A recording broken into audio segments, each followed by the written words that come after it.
This is Kendra.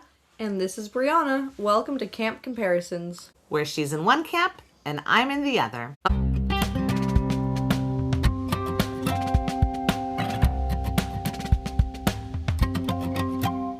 All right, we are here at the season 2 finale.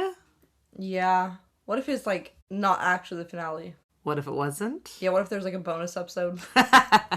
No, I think it wraps it up a little too well. Yeah, I've been like so needing to see this because I had so many questions from the last episode that I was like wondering how this was going to end so we can get to season 3, okay? I might still have questions, but we'll see as we go through it. Yeah. Yeah. Well, I think we discovered the actual thing that Walker tried to warn us about. Well, that's interesting. I want to see what you think it was. Okay. Yeah. I think it's obvious. Okay, good. So episode 8 is called The Fleece Works Its Magic Too Well. And then the book chapters that it compares to, if you could call it comparing, is chapter 19, which is called The Chariot Race Ends with a Bang. And chapter 20, which is also called The Fleece Works Its Magic Too Well. Yep. And I'm just going to start out this by just saying that, like, just instantly off the top, the two things that happen right in the beginning of chapter 19 is the party ponies brought them to camp. And then, and Clarice actually puts the golden fleece on the tree immediately. So those two things are immediately replaced and does not happen. Like it's, happens completely a different way. Yeah. The only thing that is the same in the very beginning of chapter 19 is when they get there, they say the camp was in a disarray. Apparently, there's just been a lot of attacks. Like the arts and crafts cabin was burned to the ground from an attack. And the big house rooms were full of wounded. It talks about the Apollo cabin being the best healers, which I don't think we've come across that datum at all in the TV show yet. And that everybody was like weary and battered and stuff. So that is similar to the TV show. When they finally get there, they do see like Bronte is really tired, and they're the one people who are out doing. It is kind of like a little bit in a disarray. Like there are monsters attacking. So there is that similarity in the beginning. But that's literally just like the first couple pages of the first chapter. Okay, so let's get into the TV show because it starts out completely different and I'm jumping things too much since the book scene doesn't have the same things in the beginning. Yeah, I mean, I feel like there's like references to the book, but none of this is really the same. Right, and my job was trying to find all those references so we could point them out. I could have missed some, so you can let me know if you've caught any that I didn't. Yeah. Okay, so this episode like annoyed me so much at the beginning because they were just showing a lot of random stuff. I felt like, but then I was like, well, okay, I guess nothing really happens at the end of this book. I mean, they have like a fun chariot race, and then Thalia comes back. So like, I get, funny. Yeah. Why they're like, well, what are we going to fill 40 minutes with? I guess we're just going to have to like put flashbacks in a lot. Okay, interesting. So I was wondering why I felt bored with this. Actually, I'm like, there's a big battle and I think this one is so boring. And when I had to watch it a second time, like usually I'm eating it up a second time, I was like, oh, I don't want to watch this scene again. It's so boring. Yeah. And I was kind of like, why is it boring? I mean, there's so much happening at the same time. It feels maybe like a little info dump. They're like stretching scenes. Maybe that they would normally keep short, I feel like, because again, like, I don't know. And it wasn't a longer episode. Like, did they need to make it longer? Like, why couldn't they have made it shorter, or is it not longer? I felt like it was a little bit longer than the other episodes. I didn't look at the timestamp. Maybe. Anyways, yeah, but, no, that's you said that kind of like clicked on what was going on with me because I was a little bit like, why am I not like interested in the second watch? Yeah, like literally, like the first like 3 scenes are just like we could have pretty much cut all of that. Yeah. But here we go. We see the Furies again for the 3rd time. But this is really more like from Luke's viewpoint, maybe. Because you see him and his like desperation for not leaving Thalia. They're adding, it's not like the exact same scene every time, but barely different each time. Yeah. So maybe they're doing it like, okay, this is, I don't know. I'm not sure. Me neither. So it's like, okay, wow, we're here again. At the top of Half-Blood Hill again. Not even for the only time this episode. Right. Just Thalia and Luke saying, like, goodbye, kinda. Or, like, get her to safety. I'm not gonna leave you, blah, blah, blah. And then, that's it. Yeah. She says, like, you want to fight? I'll give you a fight to the Furies, and then... And it stops. I also, during this Luke and Thalia scene, I got this, like, idea that Annabeth wasn't that important to Luke. She was important to Thalia. Yeah. And Luke's Also there. attachment there, he's just also there. It's really Thalia based. Like, they are both around, like, Thalia is the sun. They are orbiting around Thalia. So I think whatever their relationship is probably not real, because it's because of Thalia. It's not because of them. They could have bonded so much more after they got to camp. Thalia died, and they had 6 years. 5 years. And they could have definitely at camp created their own at that point, but... Yeah, but until then, I do agree. Yeah. That's what I got in this. When I was watching this, that's the picture I got, so... In that short little clip. Yeah. Now we're back in the car. And it's kind of just, like, right where it ended. Right where it ended, where Percy's, like, looking out the window a little moodily, and now Sally asks him what's wrong. We also have Annabeth telling the prophecy in the background. We're not having the actual words of the prophecy, where it's not Kronos telling the prophecy. This is like almost like maybe Percy is just kind of running her words through his head, maybe at this point. He's having like... Because he's thinking about Yeah, so Thalia. this is like more flashback stuff. He's like remembering everything she said to him on the boat about how the prophecy references a kid of the big three, and how they'll make a choice to save the gods or end the gods. We haven't waited a long time in between episodes. It's not like we've forgotten as an audience what the prophecy is. So maybe unnecessary, or maybe it's trying to let us know that that's what he's worried about. But literally, we just watched the episode, so it is like, a weird. Yeah. It's like really hammering it home, but I don't think it's necessary, because and then he again sees a vision of the dream. Right. Like, we just saw that. Yeah. It's only been a week. Like, I don't think anyone forgot. Yeah, it's interesting. It is interesting. It's very redundant. Yeah, it is. And I'm like, I really feel like they're just filling time, I guess. Yeah. Because, like, strangely enough, not much actually happens in this episode. I know, really doesn't. Anyways, so that's fine.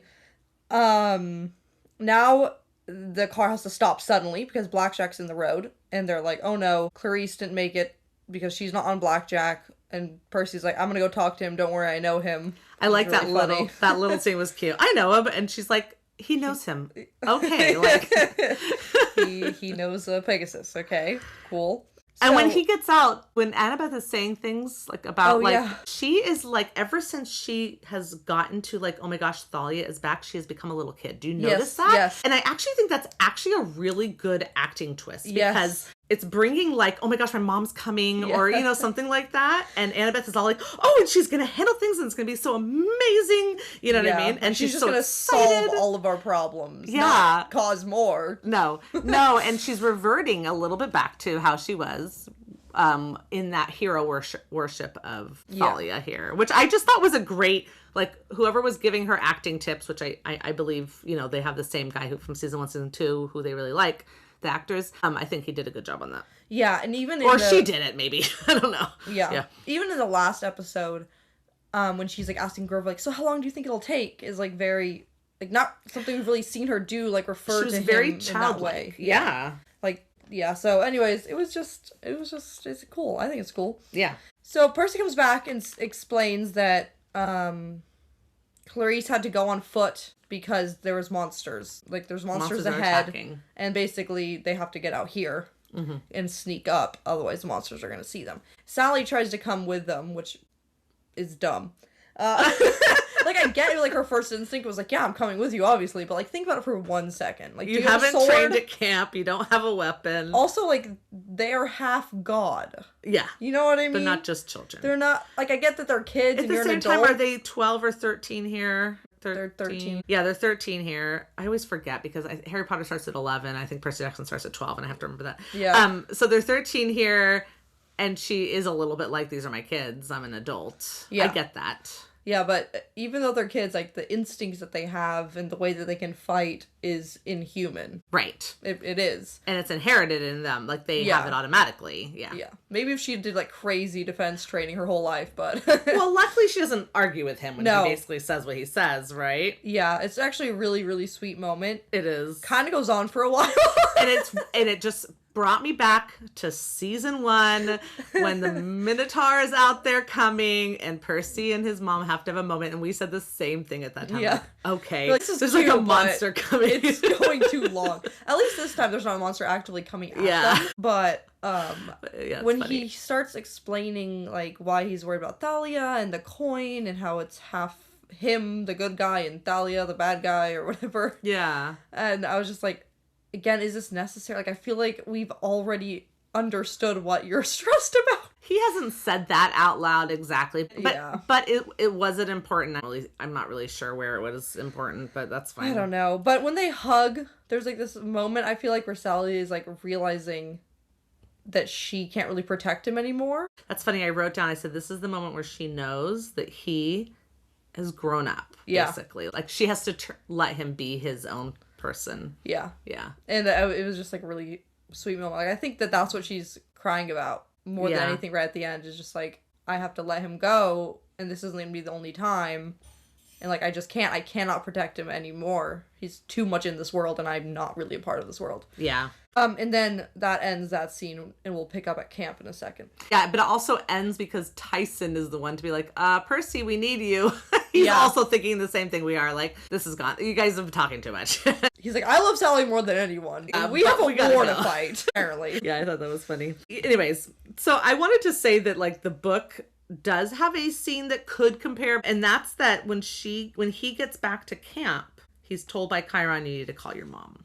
Right? Because his mom didn't drive him to camp. No. He's calls her and he says, I'm sorry, Mom, I won't scare you again. Oh, because she's sort of like, where the heck have you been? Somehow she knew he wasn't there anymore, right?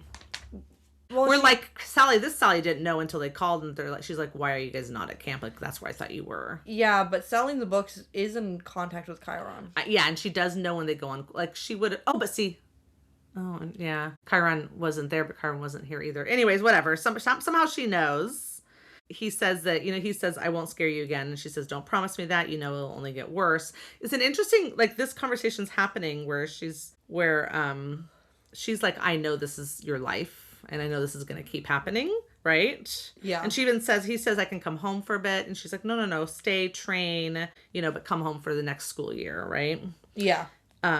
Also, this whole thing about, like, the next school year and, like, the fact that there's several times here, at least 2 or 3 times, where there's a mention of next school year. Like, am I going to have a school to go to? Or, oh, hey, we handled Merriweather Prep, so they're not going to press charges on you and the police aren't after you anymore. Oh, thanks. I guess I have to find another. Constantly a fugitive. We don't get that in the TV show as much. We get the one little scene in the first season. With Gabe. Yeah. But otherwise, we don't get this thing where Percy is, like, leaving behind in the normal world, quote unquote, where he is just causing trouble and the police are after him, Yeah, I mean, you would think after enough times that the police would start being like, you know what? He probably is the problem. It's always this kid.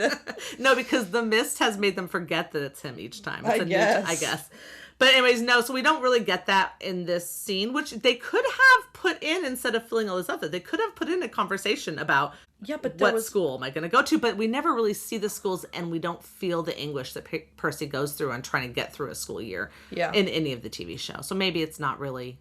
I don't know. I mean, they threw in a couple... like one-liners. Yeah, of other references. Like, oh, I guess this explains this whole thing. We're not going to discuss it further. You're thinking what I'm thinking. I mean, that's basically what they do with him talking to Blackjack. They're like, and now he can talk to horses. We're not going to mention at all when this happened, how this is possible. We're just going to brush right over that. Yeah. Like, okay. I'm just thinking what you said about how, like, there wasn't a whole lot that happened, and I'm thinking this is 2 whole chapters of the book. They probably could have found some more things in That's, there. like, kind of what I'm saying. It's, like, they put in so much random stuff and so much, like, flashbacks and recaps and all of this, and it's, like, you could have just fit in an entire plot around Ambrosia and Nectar. Right? You could have fit in a conversation with Sally about school or about Paul. Whose car are you driving? But we don't really meet Paul well, whatever. yet. I mean, who cares? Okay, cares? Fine. We're well past or we that. could have introduced the watch that Tyson made Percy, and he could have opened it up maybe, or it could have saved his life with...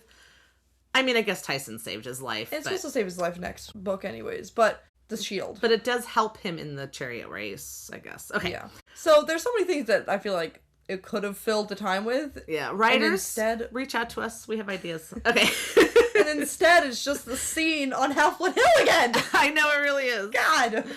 Oh my goodness. Okay, cool. So now we're at Tantalus, right? Yes, so Tantalus is rambling. He's just rambling at the campers as they're getting ready for the next chariot race while they're literally under active siege from multiple monsters who are getting through the barrier because of the traitors in the camp. Yep. And yeah, I mean, he doesn't care, and he has to, this is really just showing Tantalus pretty well here. He's just like, whatever. Yeah. Literally, why would I care about this? I just want to be entertained.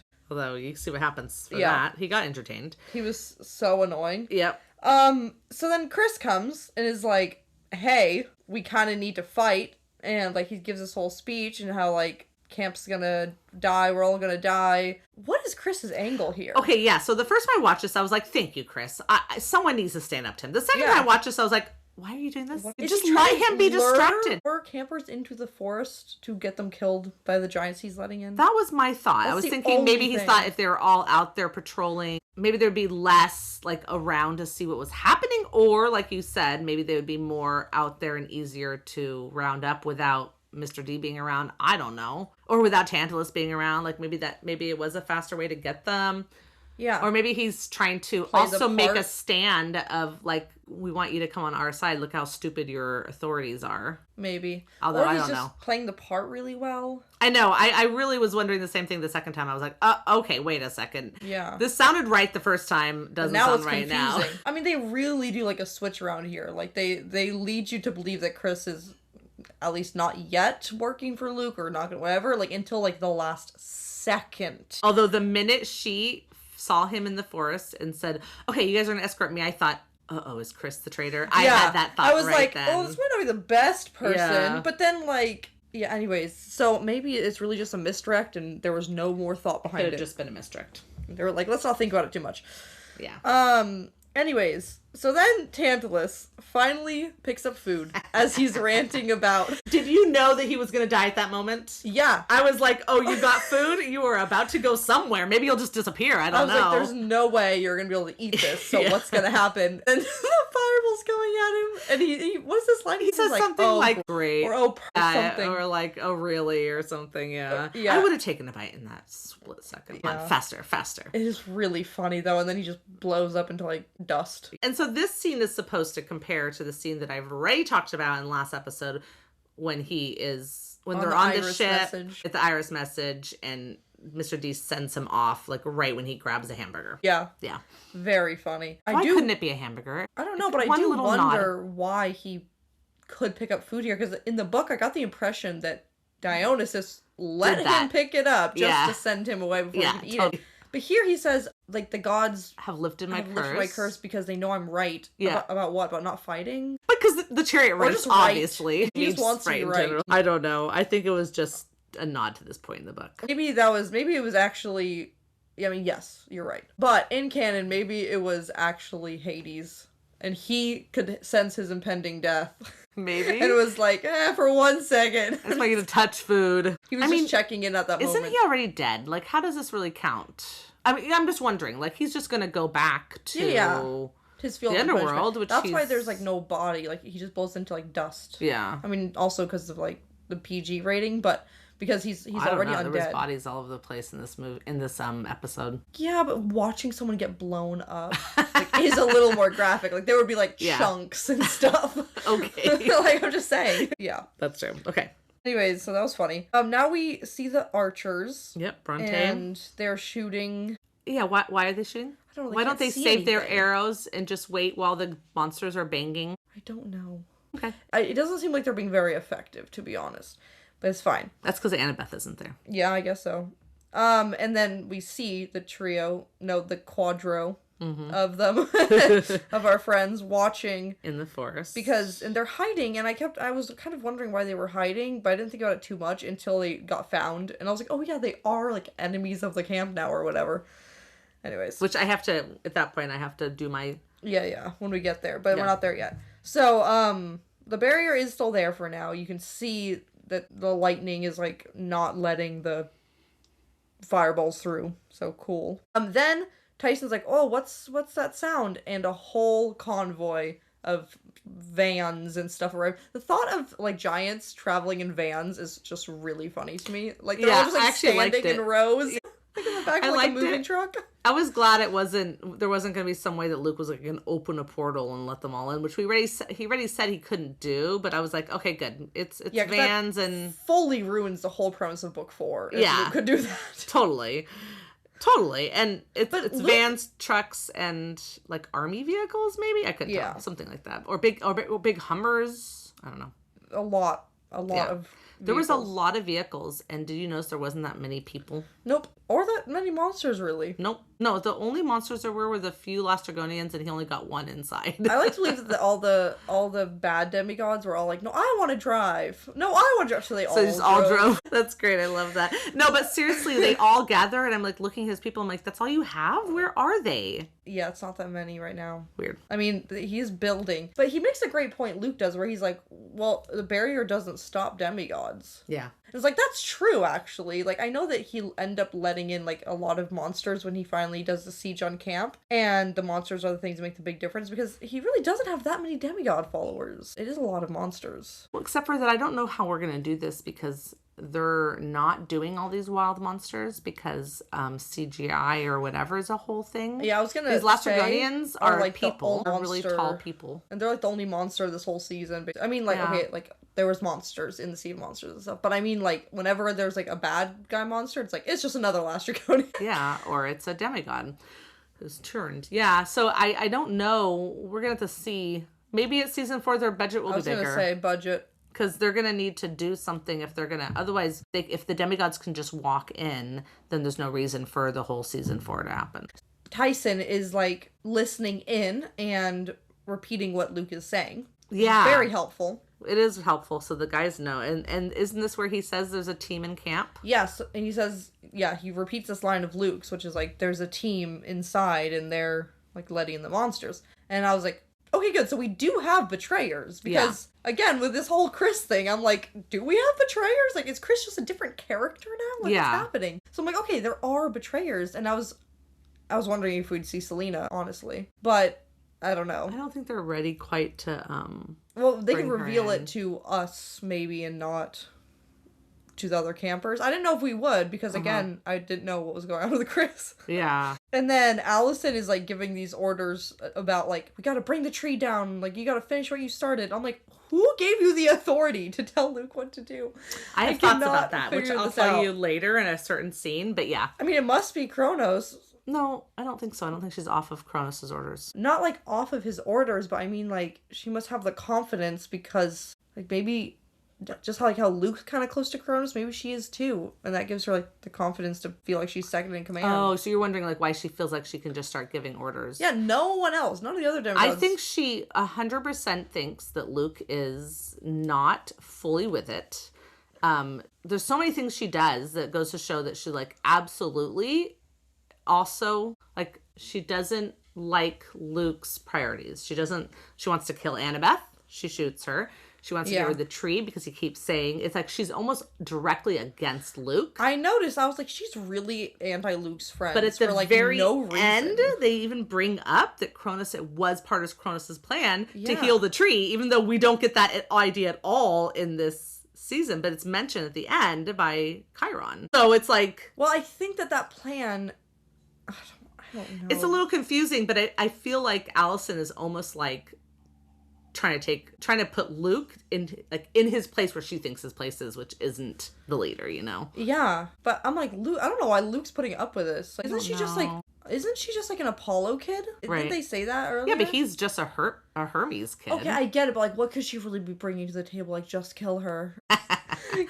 Maybe Kronos likes her a little bit, and he knows that. Yeah. And he doesn't want to piss off Kronos. It's something when she starts giving. But also Luke here, he's so sure about Thalia, right? Just like Annabeth is. They're both so sure. And I thought, like, okay, this is what the TV show is trying to do for the watchers, especially the people who haven't read the books, is they're trying to build up this anticipation of, like, who's right? Yeah. Is it Annabeth or is it Luke? Yeah. And they don't even by the end of it, you don't know. No. Yeah. It could still be either way. Yeah, it is crazy. But I was just like, Allison, shut up. Like, someone needs to slap her. Anyways, again, great bad guy. An actual good bad guy that we can hate. She's so annoying. So now Clarice is in the woods and runs into the campers, including Chris. On my second watch through, I definitely noticed Chris's face when she says, like, when she pulls up the golden fleece and she's like, we gotta get this to the tree. It's the golden fleece. And he has like a look like, oh, like wow, it was just delivered. Right to me. Look at me. This is great. This is a great way for me to go join the army, right? With the golden fleece. Yeah, for sure. When I first watched it, like I told you, I immediately was like, wait a second. Is Chris then the team that's inside? And I was right. Yeah. Now Percy and Annabeth are talking and also planning with like Grover and Tyson. They're going to come up with a plan. Mm-hmm. Percy is already feeling betrayed just by Annabeth telling Luke about Thalia. Yeah. Her face at this moment is very interesting. Like I think she did a great job in this. Like the second time I noticed it, not the first time. But when he's like, why would you tell Luke? The look she gives is like, you can see that there's like a little bit of guilt, but there's also like this determination to actually get a point across to Percy, while she also knows that he's not going to get it. Like, I see all that in her face. Like, it was amazing to me that you could totally get that, because she knows that, like, she feels like she's doing the right thing. Yeah. She knows that Percy's not going to be happy with it. Yeah. But also, I felt like when I watched that episode that she was kind of killing time for Percy to get the fleece. Now... What do you mean? When she was talking to Luke. Well, that one time when she was talking to him, yes, she was. Yeah. She was trying to keep him animated. And I think she also really hoped that it would change his mind. That definitely could have been part of it, but if there was something to say to get him to stay and have a conversation with her and stay away from the fleece that Percy was currently trying to steal, I mean, it was a smart plan. Yeah. And how much hurt did it really do? Kronos seemed to already know. What did it really do telling Luke? Right. Like, Percy feels betrayed because he has feelings about this situation, whether it's because he likes Annabeth or just whatever. But I'm like, I don't think it was really that big of a deal that she told him. Yeah, I don't know. Like, I think it was the right thing to do. It definitely at this point, he's now a little bit more on their side of get the fleece to the tree instead of... Yeah. Yeah. So it does help in them. I have to just as a random notice here, I was like, oh, wow, Walker is so much taller than Leia. So in the dance I didn't notice it. End, yeah, for sure. You noticed it there because I remember the book where she was like a few inches taller than him at this point because he had to hit a growth spurt. And they can't what are they gonna do about that? Yeah, the same thing happened when they got the Harry Potter kids and stuff like that. I forget who was it. Someone didn't grow as much as they should have. Whatever. Ron. Yeah, he was supposed to be much taller. Like how are they gonna know that? You can't tell. Yeah, but Walker is quite tall. Noticeable. And Leia is not. Yeah. Percy then says to Annabeth this line about, like, okay, so you think that she's going to be on our side because she's your friend. And Annabeth's like, yes. Well, she's also Luke's friend. What is going to happen when she has to choose between you two? Yeah. And then says, like, you don't know what that's like. But, like, does Percy know what that's like? What is he thinking of? I think he's thinking about his moment of having to choose something over a friend, even though it's not a very good comparison, but I think he's thinking about, like, how hard it would be. Remember, like he also said, like, Luke if it was Grover or Annabeth, what would he do? Like, he doesn't, like, I think that he has really thought this through. He literally did that. Grover to Annabeth? I'm pretty sure trapping them in that cave to rot forever. Oh, I got it. Was choosing Annabeth over Grover. Yes. Okay, good. There you go. That's a good point. Yeah. I don't know if he thought he was going to trap. Whatever. Anyways. Well. I mean, no. There's either one option is that Polyphemus was dead. Yeah. And so was Tyson. They both fell off the cliff and died, and no one could open the door. Or that Polyphemus killed Tyson and was going to come back and eat them. And either way, it didn't end very good for them. Luckily, it was option number 3, which is that Tyson was alive. That's Polyphemus was dead. But yeah, anyways, so but yeah, I think that was him thinking that, like, if I'm in Thalia's shoes and I've got you and Grover, how would I make that choice? Yeah, well, probably the one that's not trying to murder everyone. But maybe knock out Luke, or maybe turn him into a tree so he can have some time to chill out for a few years. She's like, Dad, teach me the skill. How do you turn people into trees? She's not going to say that at the end of this episode. No. Okay. So now they see some monsters walking away, and they're like, okay, I guess the path is cleared for them now, because it says they're going to the convoy. Yeah, so they're like going to go meet up with the other guys. So Annabeth's like, Grover, you can smell the fleece, so why don't we go get the fleece? And Tyson and Percy go help Bronte. Doing what? I don't know. Just like shooting arrows into mist, apparently. But anyways, go help her get some sleep. And then these demigods. They call them the exiles. It's the exiles. Yeah, also the first line we hear them say is like, don't move. Did not sound like a human voice. Oh, like, it's before the camera turns and reveals who's speaking, and the first line is "Don't move." Oh, right. And it sounded like a monster voice. Yeah. And then it turns and it's just demigods. I'm like, who I remember sounds that like now. that? And then you hear it's the exiles, and then we Yeah. get a name for this camper. It's Ellis. I know. I was like, do we know this guy? No, I mean, I don't know. He got named. I'm like, wow, go Ellis. Yeah. Good for you. Anyways, these guys suck. Or they don't. Maybe they're like the one group that like actually knows how to follow the rules of the camp. I literally thought that they must be the betrayers. I'm sorry, there's like a siege going on. Yeah. Like, Luke has shown up and they're about to fight, and you're like, oh, gotta go take these guys to Mr. D because they try to steal someone's quest. It's like, Percy is literally one of the most powerful demigods. Maybe we need him to fight. Cares. No one cares. Yes. So I'm actually going to we're going to switch really quick to the book here, because here's the deal. Like, in the book, they show up at camp, right? I mean, this is literally as far as I've been able to get.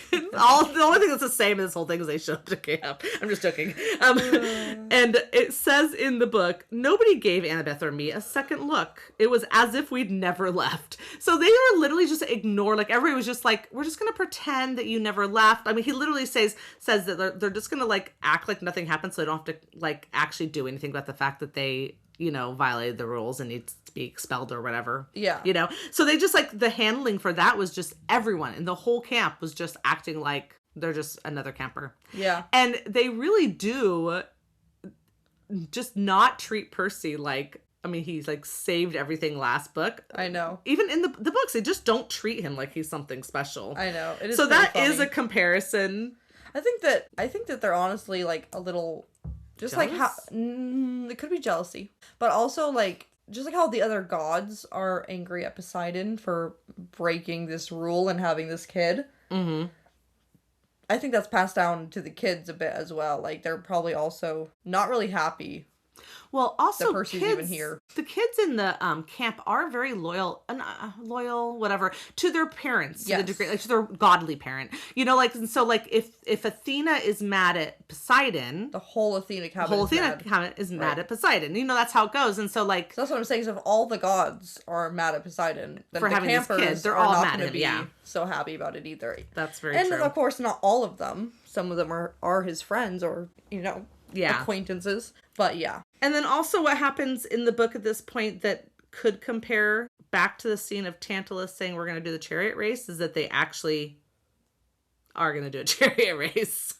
But they're not being actively attacked, and the fleece has been put on the tree and has started healing the lands.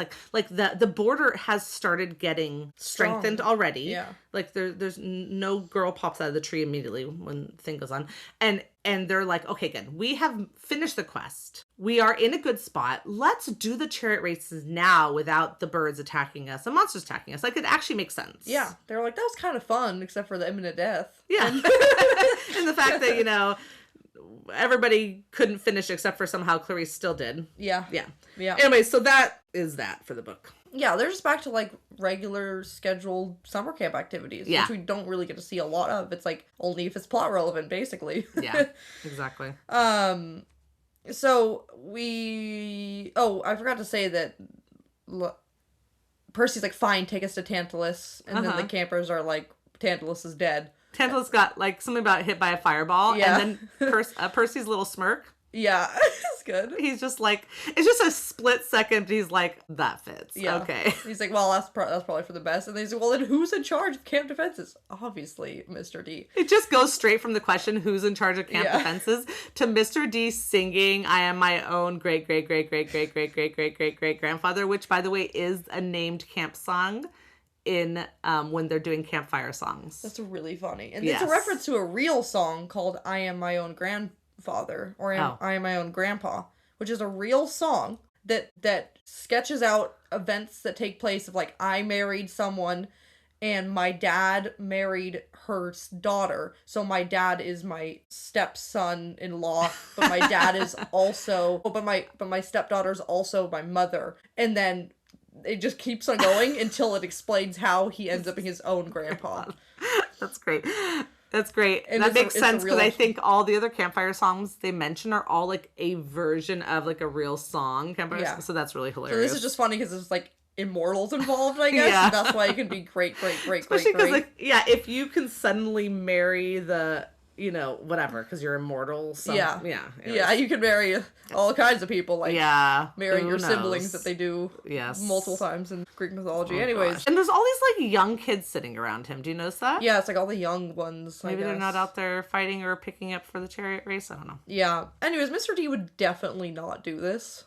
But it's funny. Sit and sing No way. There's no way he would be participating in any activity, let alone singing to the kid, like the young kids. He will play cards with some people. The satyrs, because they're forced to play with him. and Chiron, who does kind of like him, or just is also forced to. Who knows, yeah. Anyways, then Mr. D forgets that Tantalus is dead, which is really funny. Well, no, even before that, when he's singing, I am my great, and then he sees Percy walks in and he goes, oh great. It was like perfect. There was really some good comedic timing with Jason Manzuko something. Yeah. Something like that. Yes. Anyways, he forgets about Tantalus for a second, and then that guy who, whatever weird satyr, maybe that isn't just one of Mr. D's dudes, and he actually like had him spying on Tantalus the whole time. Maybe. Anyways, but he has to whisper? He's always whispering. This guy never talks. Oh, okay. I swear I don't remember him talking. He has to whisper to Mr. D that Tantalus is not around anymore. Like, yeah. Okay. I think it was just for funds. Yeah. And then they're like, come on, you have to help us. Like, Luke's here. Like, this whole thing's happening. And Mr. D is being annoying, of course. But what this is how he normally would be. Is true. He's like, is there a Titan actively right now attacking your camp? Well, then I can't help you. Yeah. And it's like... And he says, you guys have to sort out your differences yourself, which is something Mr. D would say in a moment of seriousness. He doesn't have many of those. But, like, it is true. Yeah. Like, what could he do? Yeah, so he's not allowed to he is a god. He's not allowed to fight for demigods. That is a rule. He can kill a Titan with a demigod help. No? That's giants. Oh, dang. They can just kill Titans. They can fight Titans. But giants he has to do it with a demigod. Is that what it is? The giants, not the Lastragonian giants. Yeah. Okay. The giants that are Gia's other set of kids. Yeah. That's the whole premise of the second series, so... Yeah, so there isn't a Titan right now, so he can't do anything. He's like, sorry, you're going to figure it out yourself. What he could do, possibly, is give some leadership. Oh, but definitely. He never does that, so it doesn't matter. Like I said, he's being annoying, but like what he's saying is true. Yeah. But he could be like, okay, let's rally the troops. Let's give marching orders. He's not Mr. D doesn't do that. No, he doesn't care about that. It's perfectly book canon right here. Yeah. So then Percy gives this rousing speech about how, like, this is the time is now, this is what we've been training for, no one's coming to save us, we're the ones of the prophecy, we're the ones in the stories, like, we're the heroes. This is a great speech. A little long, cut, like, 3 lines. But I kind of liked it. I liked it too, and then at the end... But there's specific things about it. You're going to say it, right? At the very end, the last, like, 2 things he says is, like, references Annabeth and then Tyson. Now, when did he ever hear Annabeth say, we take care of our own? It's never said to him. I think he must have dreamed it. It's said in every flashback. Uh-huh. And it's said between her and Luke, right? Luke, yeah. I don't think it's ever said in front of him. I cannot remember it being said in front of him. But okay. Maybe that's what Annabeth's look is. Maybe that's why she's like, wait, how did you know that? Yeah, I don't know, but he does say... Was he there in the dark? I mean, when he was in sorry, not in the dark. I mean, he was under the invisibility cap for some of their conversation. Does that line happen in that conversation? Because that line comes up when he tells him about Thalia. Okay. And... Okay. So he says Annabeth's line, and he says, you know, what real heroes do, stand up for each other or whatever. Yeah. Tyson's line or his mom's, whatever. Yeah. And Mr. D actually has a look of him, like, he's like, that's not a bad... Yeah, not a bad job, because they all cheer, and Tyson has a great, like, smile, and it's really adorable. And Percy has that intense face he makes. Uh-huh. He does great at that. Yeah. I love him. Now we're seeing the archers again, for a second. And here comes, the bad guys. They're all coming. It's just like a quick flash, basically, of that. And then we go back to Clarice and Chris. Yes. And Katie, poor Katie, just catching strays over here, did nothing wrong. Just being accused of being a traitor. The minute the minute he's like, okay, guys, let's go, and his crew attacks not just Katie, but a few of whoever obviously isn't part of the traitor crew, I'm like, oh, wait, what? Whoa, we're killing kids? I mean, like, literally just stabbed Katie. Yeah. Like, R.I.P. Katie. I guess. She's maybe an Apollo kid. Maybe she survives, maybe not. But they literally just hacked him away. Yeah, that was intense. And also, when this Clarice is again, started fighting, I was thinking of her saying, 5 against 1, no big deal. But I think she was under shock here. Like, what just happened? Like, literally unexpected. And that might have been all she has is like this wooden stick that she's been carrying around since Polyphemus' cave. Okay, this is a fake spear she made. The fact that she hasn't ditched it when she had a weaponry to choose from and still kept the stick. That's I true. get that she it's like, handed the spear to Percy when she jumped on the... Yeah. I get it ends up being helpful at the end, but so could a regular spear. Oh, a regular spear would have been fine. Why are you still carrying around this shovel handle? I didn't think about that. That you turned into a spear. I don't know. Maybe this is so weird. She's like emotionally connected to this thing. Maybe. I thought that like when I rewatched the last episode for the third time after we podcast, I was like, she's really not letting go of this stick. And then when she goes and fights the demigods on the ship, she does most of the fighting with the stick. I'm like, what was the maybe point? the stick was helpful. I mean, I guess she wasn't trying to kill them. She was just knocking them out. I guess so. She literally just knocked them all out. She used the spear to kill the giant. See, that's what I was expecting in this fight. I was very shocked when they just stabbed Katie. I was like, whoa, we have upped the stakes. Maybe we're getting maybe like killing people who are not particularly big is getting us ready for Bianca's death, because we're going to have an actual death. We're not going to see anything, but we're going to have an actual death of someone that we will have been introduced to. So maybe it's a way to, but I was just a little shocked. I was like, Disney, is this okay? I mean, she was stabbed, like, she has armor. She wasn't stabbed, like, it didn't have to be a fatal wound. Okay, they could have all just but been it was laying intense. There. It was definitely intense. Yes. And also, like, what was the point of him tricking them for, like, a second longer? Why didn't he continue to escort them all the way to the tree? Maybe? No, but then there was all the other demigods there. He knows that Luke also wants it on the tree. Maybe he just wanted to get this done right. Because you notice that not very long after Clarice runs away, she's like in the arena. So he's like, okay, we're too close to camp. I need to get this away from camp. Yeah. Never mind, let's do it here. Okay. Yeah. I think that's what happened. I guess so. So, it was kind of a random twist, but it definitely kept me on my toes, like, this whole episode. Because I kept on thinking, like, what is, like, there's a lot of Chris just being good. Yeah. Like, what is happening? And so, as a lover of the books and knows a lot of the plot lines, this did keep me on my toes to the last second. So good on the writers, if that's what they were trying to do. Although, you know what this really ruins? He just completely betrayed Clarice. Uh-huh. He attacks her. Yeah. He cuts her down. He then insults her in the arena. Yeah. Is Clarice gonna turn around and fall for this guy in this Clarice might 4? If he's really apologetic. Well, he's not even apologetic. He's crazy. Well, after he's done being crazy. Okay. Yeah, maybe. I don't know. I mean, maybe she. True. I don't know, but I think it's like it almost makes maybe her a little. Other Chris comes back. And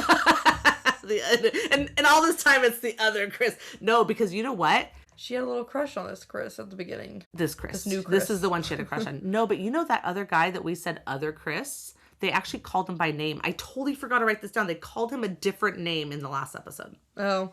They should have just called him Chris. Maybe it was his middle name. Yeah, they should have called him Christopher. Anyways, okay, so I just thought that was going to be a little weird for a future change. We'll see how they twist it. They may pick a whole different demigod that she finds. Because it doesn't have to be Chris. I was going to say it could be Ethan, but can't be. No, he is. He's got a plot relevant. Yeah, okay. Unless that becomes Chris. Oh my god, they can just keep changing who Chris is. Okay, so he cuts her in the calf, right? And then she runs off. Yeah, which is like arena. I was like, that's not a wound you can run on. I'm gonna be honest. This is Clarice. But this is Clarice, so it's fine. And yeah, her leg does give out. Yeah. They get the fleece, they surround her. She's like looking a little helpless, and then Chris is like, you thought we were friends, but he's like, that's the mistake you made. Yeah. Yeah, and then she like looks off in the distance, and I knew they were coming, and I was like, now she has friends. Shut up, that Chris. so much. I love where she's like, she just gets that look and then says, Oh, yeah? With a question, you know?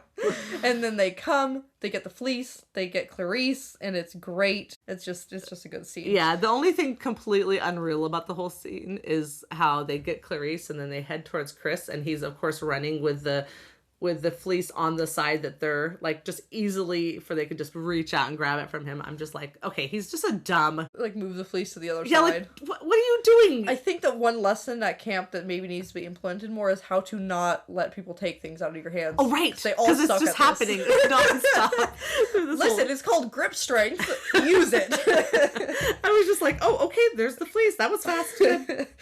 Okay. I love, there's this guy, he makes these videos, and whenever he's explaining, like, plot holes in movies, he'll be like, barely an inconvenience. And that's how I felt here. It's like, they stole the fleece and cut Clarice to the ground. Barely an inconvenience. Yeah, like, whatever. Before we go on to the next, like, because, again, it's hard to, like, stop. There's so much going on here in this scene. However, we do give us the chariot. And so because the chariot has been introduced, this is a good time to go back to the book chapter, still chapter 19, which is called The Chariot Race Ends with a Bang. And just keeping this very simple. So Annabeth and Percy are going to do this chariot race. Tyson's going to be their pit crew. He totally, like, you know, what's it called? Like, where you add all sorts of things to a vehicle, whatever. He really amps up this Athena's chariot, right? Yeah. Percy's in the stables. He has a conversation with Hermes. I'm actually going to wait until we talk to Poseidon to compare that scene, just because it's the only thing I can compare it to. Tyson gives him a watch, which turns into a shield, which he doesn't find out until in the race. And they do the race and they win, and they're like, don't forget Tyson, he was part of it. And everybody's like, yay! And Percy's like, my brother. And you're like, oh, he's actually, you know, because that is part of the whole book, is that he was embarrassed about him being a brother. That's not really shown in the TV show. Not that much. Just do it a little bit. It's not necessary. Yeah. Anyways, so yeah, there you go. That's where the chariot comes in. Yeah, I was like, this is definitely just like, well, we're not gonna get the chariot race, so let's use the chariot in the battle. I liked it. I mean, if they put all that effort into the chariots and into everything, they should have totally used it again. In fact, they should keep them and find another time to use them. Yeah, I agree. So now we see Luke and the bad guys, and they're right around Thalia's tree. Yeah, a tree branch falls off, so you can see that the tree's really dying. Yeah, he like is looking at it and like looking at the poison and feeling sad, and I'm like, shut up, you're the one who freaking did this. You're not allowed to sit here and be sad. I don't care. But Luke's like, I didn't know. I don't care. It was still her tree. Yeah. You didn't know she couldn't come back either, did you? No. Anyways, then he's like, okay, guys, like, watch how it's done, and lets in one of the Lastragonians, and they name drop him as Skullcrusher. And it's Skullcrusher! I was like, hey, what's up, Skullcrusher? Hey, where's Joe Bob? I know, I was really hoping that, like, maybe in the closed captions, it would be, like, Joe Bob. Like, it's his name? And, that would be great. Like, he says something, and they don't really have to say his name, but it's, like, in there, but now we only get Skullcrusher, which is, like, the one not that fun name. The other ones were funner. Yeah. Funner, more fun. More fun, sure. Funner. Fun's good. No, I mean, if they could do, what's his name from Blockbuster in Clarice's ship, whatever, they could have done Joe Bob. But yeah, no, that was cool. And also, it was interesting how he's showing all of the demigods. This is how you let a monster in, right? So far, we've only seen Annabeth and Luke do this. Just a thought. Is it because of Thalia? Yeah. But why would he show them how to do it then? Yeah, that's the only thing that throws that off. But and otherwise, also, they said that the team inside was letting in. Well, then do you notice how Luke gets distracted and not a single demigod goes over and lets the other Lastragonians in? And they asked to get let in. They're like yelling, let us in, and no one does. And I'm like, he just showed you how to do it. And even when Allison's like, we need reinforcements, instead of being like, let's all do this. Her whole we need reinforcements and open it. Yeah. Let's cut down a giant tree. They make so little progress. It would have taken the entire rest of the battle to cut down this giant tree. No, I was so like, wait. She just wanted an excuse to chop down If you need reinforcements, walk over and say, I will let you in. I mean, everyone else is distracted by the battle. Yeah, it was so dumb. It was dumb. She was just like, oh good, I can just chop down this tree because I hate Thalia, even though I've never met her. No, she just hates Luke. She hates Luke. Or she's like, in love with Luke. She's in love with Luke. And hates him at the same time because she hates that she's in love with him. Sure, that could be it. Or she's just in love with power. Probably. I don't know. Yeah, I don't know. It's crazy. But then Percy shows up. He's like, Luke! And they you turn around, and then Tyson comes up behind him and has the trident. Yep, and when you saw that trident, did you go, oh. Yeah, and I was like, I guess it was just in the armory. Like, I don't know. He just has a trident. No explanation how he got it. That's fine. Well, I'm sure it was in Poseidon's cabin. No? Yeah, sure. We hear a horn. It just says, like, horn blows. But I'm like, is that a conch shell horn? It must be. It must be. It kind of sounded like one. Yeah. So, anyways, I just was like, that's hoping. From the book I was like, too? I should have said in parentheses, like, conch horn. Yeah. But whatever. And that's from what part of the book? Whatever. I think Every a couple book. times. Every book. Because that's the announcement horn they used to call for dinner. Like, call for meal times. Like, you hear the conch horn. Oh, okay. That's what it is. But then he also used it to, like, start. Everyone uses it to, like, start. That's what it is. Start the, capture the flag. Anyways, Also, I did noticed, you see... Okay, go ahead. Oh, I wanted the same thing. Armor. No. Is it about the armor? Oh, that the kids came up with armor? No, it's that Tyson and Percy have hippocampi on their armor. Oh, I did And I was like, notice. did Tyson make this armor? But then I looked, and there's gears on another one. So there was like another camper had gears on his, and then another camper had the Hermes symbol, like the wings and the snaky pole thing that looks like the medicine one, but it's not. Yeah. Yeah. And those are the only ones I noticed, but I'm sure if I kept on pausing it, I could have noticed more. So they had armor made for each of the, like, cabins. That's so cool. But why a hippocampi? Cool. Thank you. I was like... Why not a trident? Why not a wave? A wave? Sure. Or a trident. Like, or a sea monster? Well, you're telling me that Percy didn't know what hippocampi were, but he has hippocampi armor. He really asks 0 questions. I don't know. I think that they just think the fans love the hippocampi so much that it's they just true, put it on there. But I'm like, suddenly, okay, that's fine. Yeah, that's the last thing I would think of on a symbol, honestly. It does bring together, like, the 2 things that Poseidon is, which is horses and ocean. Sure. And earthquakes. Bringer of earthquakes. Yeah. But anyways. Sure. But it was cool. That's cool didn't that notice they all that. have their custom armor. What I noticed was the fact that, again... Luke had hardly any army. Yeah. That's what I noticed. I was like, where are all your where are all your monsters? The Princess Andromeda was full of monsters, but we can't do monsters right now, so that's fine. There could have been some hellhounds. They could have done a few hellhounds, maybe. I mean, some good makeup could have done some other kind of monsters. Yeah, like some snaky people. Yeah, you could have done something. I mean, Star Wars had it down. They weren't monsters, they're just like aliens, but still, they had cool makeup, costumes. But it's anyways. Okay. I get it, in a way. Yeah. So then the fight starts.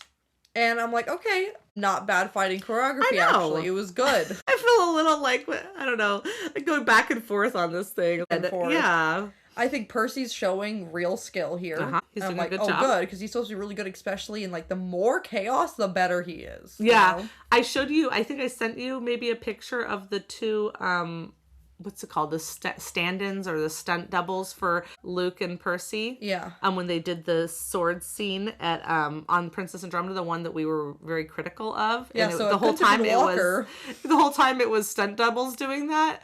But I forget they do such a good job. Yeah. With those stunt doubles that I forget that that's actually really not Charlie and Walker the whole time. Yeah, so we criticized Walker a little bit. Our bad. It wasn't sorry, him. Walker. And I can't imagine that, I don't know, maybe stunt doubles don't learn sword fighting, or maybe it's the choreography. I'm going to now blame the choreography. I'm just going to say for some reason that day he didn't do a good job. Okay, good. Yeah. Anyways, but this was good. This was really good. And Percy actually disarms Luke the same way Luke disarmed him in the last fight. I noted that, and that's very actually book relevant, because he...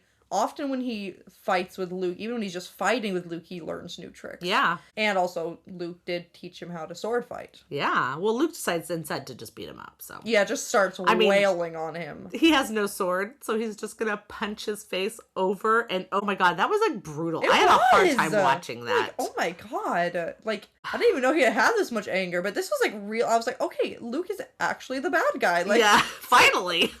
For the first time. He's gonna kill Percy here. He's gonna kill Percy. He's very angry. He's, like, very angry. Yeah. But yeah, so he finally, like, once Percy's not really getting back up, he grabs his sword and comes to bring it down, and then Tyson, like, that perfect last minute scene that we saw in the trailer where, like, you see Percy laying and all you see is a sword and a trident above him. And there's that moment. There's that moment for a second there where they're maybe leaving you to still wonder who it is. But I mean, if you paid attention, Tyson had it in his hand. But maybe you didn't pay attention. I think it's just supposed to be symbolic of Poseidon, like, it's still Poseidon saving him in the way that Poseidon brought these two boys together. Yeah, Tyson protect sure each is other. saving Percy a lot more in the TV show than he does in the books. Well, no, I guess he still saved Not him really. in that. He saves him a lot. That's true. Yeah. And the fact that Tyson can hit Luke and have him fly off is 100% true. Oh, yeah. I mean, Tyson is strong. Yeah. So I liked that. I was like, bye, Luke. Yeah, I was just like, go Tyson. Like, he looks so intense and He was mad. amazing. Don't mess with my brother. No, you don't. Yeah. I think that, honestly, acting wise, I think that Daniel has done an amazing job with Tyson. Because if you ever see him in his interviews, he doesn't hold his mouth the way he does normally. He is acting nonstop. Like, I'm okay, they're always acting nonstop. But the way he has to hold his mouth and the way he has to walk and everything is 100% not him. Yeah. And he does such a good job. I know. It's amazing. I'm impressed with him. It's incredible. Yeah. I really think that was like... I think he should win an award. Whatever awards casting. people give you. Something. Yeah, some award. Yeah. Best, I don't know. Okay. I was gonna say male We'll come up with actor. some- yeah. There's a lot of good acting too. Yeah. Okay, so the fleece arrives on scene in the chariot. Allison. God, Allison. Go out. I mean, I'm like almost proud of her. Like, if anybody's getting anything done, it's Alice. She is really holding this army together. But somehow she managed to take out all three of them with one arrow. Not really, but do you see that? Second time I watched it, the first time I was like, how exactly did they fall off? Annabeth's arm goes out. Yeah, Annabeth's arms go like Knocks straight them out all and knock them all down. Which I guess it's possible. Like when you think about this like motion and how it works, whatever. Yeah, like, the horses are going forward. The and then arrow's if you're pushing her suddenly back. stopped, and what do you even have to hold on to? Like you're in an open chariot. Like you probably would fall down, but I don't know. I just thought that was like, oh, okay, guys, work on your balance a little bit. But she sees that they're still there. They still have the fleece. They're on scene. Annabeth's not dead, and she's like, oh shoot. Okay, we need reinforcements, so let's cut down the tree. Like I said, which is the worst plan. I mean, like I said, she's a girl of action. That doesn't particularly mean she's always smart. But I gotta tell you, the look on her face, though, when she hit Annabeth, she was so happy to hit Annabeth. She was like, take that, Luke. Yeah. She's such a vendetta against Luke. She really does either not that or, like like him. you said, she's jealous and she just has a weird way of showing it. I don't know. Yeah, like really emotionally stunted. Yeah, maybe. Cannot deal Anyways, with but her you're right. feelings. It was dumb that they're literally just hacking at this humongously fat tree. There's like 5 of them. It looks like they're making 0 progress. Yeah, no. Like, Who has the axe? Is it Allison? she has an axe. So she brought an axe to this war with the sole purpose of cutting that tree down. She's like, look, I already brought the axe though. What do you mean we're leaving Yeah. the tree standing? Oh my Anyways. gosh. I was like, okay, convenient that Luke is seemingly out of the picture when she starts bye, chopping down the tree, because it would have been great for him to, like, I mean, it would have been some real infighting otherwise, I think. Yeah. Then Percy does this thing, which I was like, what are you? I was so confused. I the wrote first down, time. I'm so confused. was He like, you stabs can't the fleece. Kill a fleece. Yeah. I was like, does he know, is he doing this because he doesn't want Thalia back because of that whole thing in the beginning? I was like, this is crazy. What are you doing? Anyways, but then it's actually really smart and makes sense. Although that spear's really dull. Don't really know. It did not make it in the tree. No, you say it's very smart, makes sense. I mean, To get it my there first the thought when he fastest- said, you're going to finish the quest, Clarice. First of all, I was like, aw, Percy is he's being so good to Clarice right now. Yes. My second thought was she was going to maybe use it to vault herself into the tree with the fleece. And I was like, okay, that's ambitious. But then she throws it and it somehow makes it into the imagine tree. she prayed to her father right then. I think the only way this is going to work in my head is that Percy has seen her train and knows that one thing she's really good, I mean, she's probably good at a lot of things, But she is does- throwing spears because she had a Spear spear. Yeah, and so he must be like, if anybody can make it, because that distance was far, and she had to not stab the thing into one of the 5 demigods standing in front of the tree, right? It had to make True. it over the demigods. No, it was a fat tree, but still, and hard enough for this blunt. Yeah, I thing have to make imagine it she in. prayed so hard right Yeah. then to her father. She's like, just let me finish this quest, Dad. Oh my gosh. Okay. She's like, do you want Percy to win? Also, the bad guys don't grab it immediately. It was They kind of high up. It wasn't that high up. Really? The bottom? I don't know, I maybe. think it was kind of high. I was like, okay, bye, guys. Yeah, I don't know, but anyways, good for Clarice. Yep. She finished her quest. Yeah. It's not possible without magic, but there's magic in this world, so it's fine. Yes. It's fine. So then the tree starts like glowing and moss starts growing out, which is cool. You get to see the nature magic, but then also it dissolves. Yes. Because then Thalia is coming out right and then. not the whole tree. It's just the. Just I was worried her. for a second that it was just going to turn into Thalia and there'd be no tree there anymore. And I was like, wait a second, that messes up. I don't know. I mean, again, the big question that even the books have is like, how was this camp ever protected before Thalia came? But Yeah, anyways, she just strengthened the berry. Maybe there was a berry, it just wasn't that strong. And her tree strengthened it. I don't know. But anyways, she does come out of it, and that's a very fast transition. Like when I was thinking about this before, I thought maybe like they would get it on the tree, and then they'd be fighting, and then somewhere in the fight when no one was paying attention, Thalia would come out. You know what I mean? Like that was a fast. There's Thalia. Everyone just stopped fighting, just watched. I know. Everyone. Which, you know, maybe is normal. I don't know. They're all like, what's going to happen now, I guess. I guess so. But she steps out of the tree like she's still back at the moment she was turned into a tree. Yep. And so she finishes like her last sentence, which is like, hear my words or whatever. Well, no, her last sentence is never. Yeah, but there's like right before that you hear like an echo of what she said before never. Okay. Which was like... Yeah, which they show whatever, in the flashback later. She's telling Zeus, hear like, me. listen she's to saying, me. listen to me. Yeah. So she says never, and the lightning comes out. Was she planning on attacking Zeus right then? Or was the lightning coming out like I lost control of my power because all of a sudden... I think it's a lost control because when you look at her in the moment of the flashback, she's just making a point. She's not about to attack him. And he's not... Why would she? That's so dumb. You can't attack Zeus with lightning. No. It's not even going to hurt him. So. No. Yeah, I don't know. I think... She was just like, there's a battle. Oh my god, what's happening? Lightning exploded. Or just like... Yeah, like suddenly... something happened. I don't know, but can you imagine if she literally felt like that moment went from 1 second to the next? You imagine how confusing that would be. Because you don't wakes get that. Up very confused. No, yeah. It says that she like kind of noticed the passage of time, but it was weird because she was a tree and time just passes weirder for trees. Yeah. It's like, while it didn't feel like 6 years, she definitely noticed time passing. Yeah, so this is done differently. This is her like literally in the moment. And then because she was there for 6 years, her body couldn't quite handle the shock of suddenly being a human again. I guess, or she just expelled so much power in that lightning strike. I don't know. It was a cool way they did it where she hit Percy, and I think other people too. Well, it like seems like it hits other people, but when they fall, no one else falls. I think he got the worst of it, maybe. It does seem like it hit other people, but the way they both fall at the same time was actually really cool. Yeah. Camera work, yeah. It was good camera work, that's true. So yeah, anyways, that was really interesting. Now we get a Poseidon dream. Yeah. So this makes more sense. Really a dream. I mean, I guess it is a dream for... Okay, fine. I mean, he's out and he's talking to his dad. And that's really what's happening. He's not... It's not like weird like other dreams. Like he's having a full conversation. He's there. Tyson's there. Yeah, but this happens in Percy Jackson, the book series, where that they have clear of a like. Let's go have a conversation together. Does Percy have those? No. But in the second series, Leo has a full conversation with Hephaestus. With his dad. Okay, good. Even Piper has full conversations with her mom. So this is something Rick must have decided in the second series, because I don't think it happens in the first series. I think the Poseidon's really not supposed to be so involved with Percy, because they're really worried about this. Even more so because of his position. Sure. But I'm just thinking that this might be something that Rick might have came up with later, and he likes it, and that's why it's here. But okay, fine. Yeah, they're in a dream. The gods can just like have a dream that's not really a dream. It's just they're just coming into your dream to talk to you, right? Like tapping into your subconscious or whatever. But Percy doesn't really know what it is right in the beginning. Like you almost get this idea from the look on his face that he's wondering if he is dead and this is afterlife. Yeah.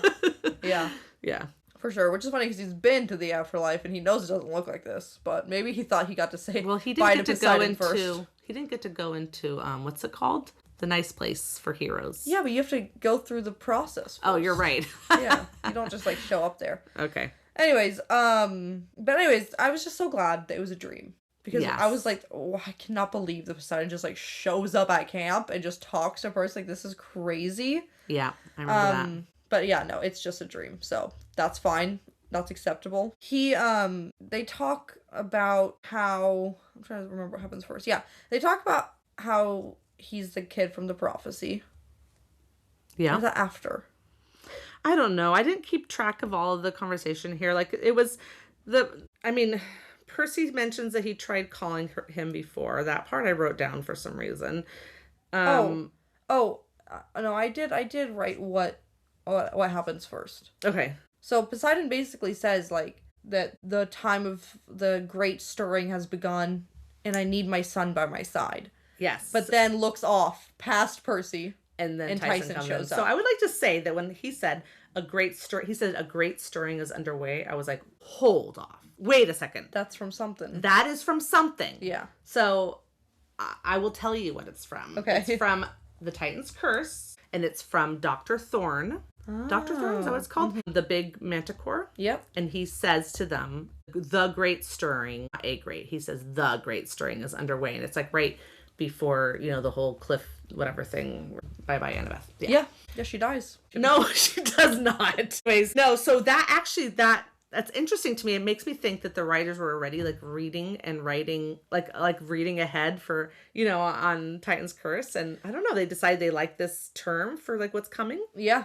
Great stirring. Yeah. Anyways, but it was so funny. I was like, wait, where's that from? Who said it? Anyways. It definitely seemed like I remembered that being a thing too, but I didn't find it. Yeah. But yeah, Tyson comes out here. Oh, what a cute conversation. Yeah, I know. Percy does look like a little disappointed, which is accurate for the books. Yeah. That's not him. Tyson, like, says, of course I'll come with you. It's the least I can do for, like, you giving me Percy. And then Percy's like, what? Now we get the story. So in the same chapter where he gets the message, it says, brace yourself, which is going to be at the end of this message as well. So it's like right after that, before the chariot race, right after Hermes has come and delivered the message, right? Yeah. He says that, like, I know what you did for me. And I know that I know what you want to tell me. I know that Poseidon did care for me after all. And then Percy's like, huh? And he's like, he sent you to help me. Just what I asked for. And then Percy's like, you asked for me? And he said, I asked for a friend. And then he explains about growing up in the streets and how cruel it was and how hard it was. This is where he brings up the Sphinx on 72nd Street, which is already brought up. Yeah. And he talks about the scars on his back, which was already brought up. So this is kind of this conversation in the book. Chapter 19 is sort of a mix of those conversations. Yeah. But also, it's not until chapter 20 that you find out that Poseidon called him in a dream or whatever. So it's Poseidon went into Tyson's dream and said, hey, I need you in the forges. Yeah. So that is, again, another mix of conversations from the books into this moment. Oh my gosh, I just realized on the TV show, Poseidon calls Hephaestus his brother. Yes. Hephaestus is not his brother. Hephaestus is his nephew. Yeah. Poseidon is his uncle. Yeah. Not even a little bit brother. I don't know. That's his brother's because son. Poseidon is Zeus's brother. And Zeus is Hephaestus' dad. Yeah, it is weird. Maybe they're just calling everybody brothers. I don't know. It's kind of dumb. Yeah. No, because Ares knows that he's the cousin to Percy. Yeah. Huh. Interesting. That's just wrong for no reason. Oh, man. That's a basic mythology fact. Flunk. Anyways, but he also says in the TV show that Hephaestus' forge is down there. I don't know if that's quite right. It's not. I don't know either. It's not. Hephaestus' forge is down there. They do have a forge down there. The Cyclops do work in the underworld and make weapons. Underwater, sorry, not underworld. Underwater and make weapons. They have like a whole forge down there, but is it Hephaestus' forge? Who knows? I thought it was just one of Poseidon. We don't know if it's not. Yeah, it's not really said that way. So it was interesting. That's what they said. But yeah, it seems like you could have just took the whole line out and saved the embarrassment of calling him your brother. I know, but are we gonna not see Daniel next season? Is he going to be gone in the forges? Are we going to get little bits and pieces like we do from the book? That's how I feel about Clarice. I'm like, because next season Clarice is not also big because we have Thalia and we have Nico, we have Bianca, we have interesting. It kind of feels sad because when you fall in love with these characters, you don't actually want them to go. But hey, that's how the books work. I don't know. We'll see. Are they going to find a way to twist them in more because they want them? We could just like follow their story. I guess so. Yeah, we'll see. It's interesting enough. We'll see. Yeah, I don't know. Because, like, what does Clarice do for all of book 3? Nothing. She's just at camp. No, yeah. Yeah. It's interesting. Anyways, while Tyson's telling him this thing in the TV show about the same thing, about how it was really hard and I asked for help and he sent me you, they look so cold. It looks so cold wherever they're shooting this. Like, they genuinely look like their ears, their nose, their cheeks, they look so cold, which is so funny because you wouldn't be cold in a dream, but that's great. So that's just a side note. I was just glad we got the story because it's a really cute story, honestly. Yeah. And then Tyson leaves, and Percy asks, well, like, maybe I can help you too, to Poseidon. And Poseidon's like, no, like, your fate lies elsewhere. And Percy's he says like, your destiny lies elsewhere, but I don't know if it makes a difference. Whatever. And Percy's like, you mean, like, the great prophecy, right? And Poseidon apologizes for not telling him sooner, but then says this line that's, like, such a Dumbledore line, I felt like.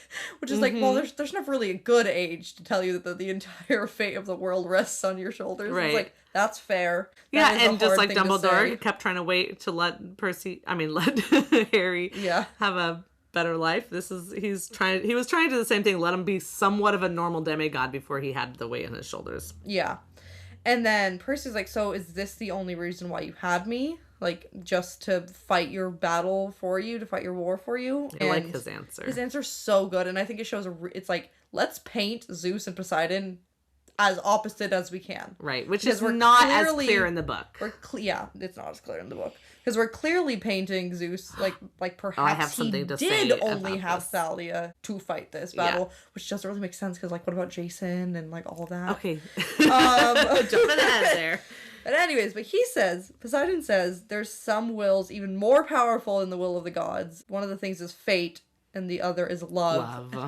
I know. So he's basically saying he loved Sally. Yeah. And that's why he had... Can gods love? Yeah. Okay. As much as they can. They're immortal, so they probably, get bored quickly. But even in the book, it seems like he still loves Sally. Like, he's a little... spicy when Sally starts dating someone else. Just like a teensy bit. Yeah. There's definite affection there, for sure. So he's basically saying that you came around because of love. Yeah. Which is very nice for Percy to know. Definitely. And I think he's also saying because of fate, too. He's basically like... this prophecy is a prophecy. It's going to happen. Right. And what do we know about prophecies? If you try to stop them, they'll happen some way or other, which is what they did. They tried to stop them by saying, we're not going to have any kids. And then they all, 2 of the 3 had kids. Kids do come into play. Yeah. Then suddenly Percy remembers Thalia's last words, or first words, that she said when she came out of the tree, which was like, never. And he's acting like this is weird. Not weird. Like, I'm sorry, like, I get when we get the context that we're like, oh, she wasn't talking to the Fury, she was talking to Zeus, blah, blah, blah. It wouldn't be weird to have been in a battle and been like, never. Yeah. I know. So it was a weird concentration like this is on so that. Weird. Yeah, it was weird. It shouldn't be. No. But it's fine. I guess he's just so intuitive and smart. And then finally Poseidon says the line. He's like, brace yourself.